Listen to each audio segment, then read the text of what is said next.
আসলে আমি একটা জিনিস বুঝি, আমাদের বাঙালি আসলে কোনো কিছু হইলে এটা নিয়ে টোল করতে পারে। একটা মেয়ে নিজের ভুল বুঝতে পেরেছে, তার 16 বছর বয়সে, 15 বছর বয়সে সে বিয়ে করছে, কি এমন মহাভারত অশুদ্ধ হয়েছে? অনেক মেয়েদের 16 থেকে 18 20 হয়ে গেছে, তাদের মা বাবা বিয়ে দেয় না, ভার্সিটিতে পড়ে। তারা কি করে জানেন? তারা পরকীয়া লিপ্ত করে, খারাপ কাজ করে, হ্যাঁ, দেহ বিক্রি করে।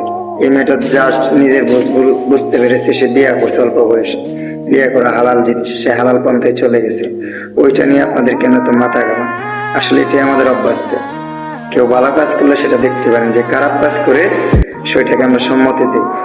তো ওইটা নিয়ে যাদের চুলকানি তাদেরকে একটা কথা বলি, সবাই করে মা বোন আছে, ঠিক আছে, আগে নিজের ঘর সামলান, তারপর পরের ঘর নিয়ে কথা বলেন।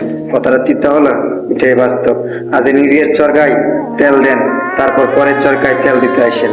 কথাটা মাথায় রাখিস।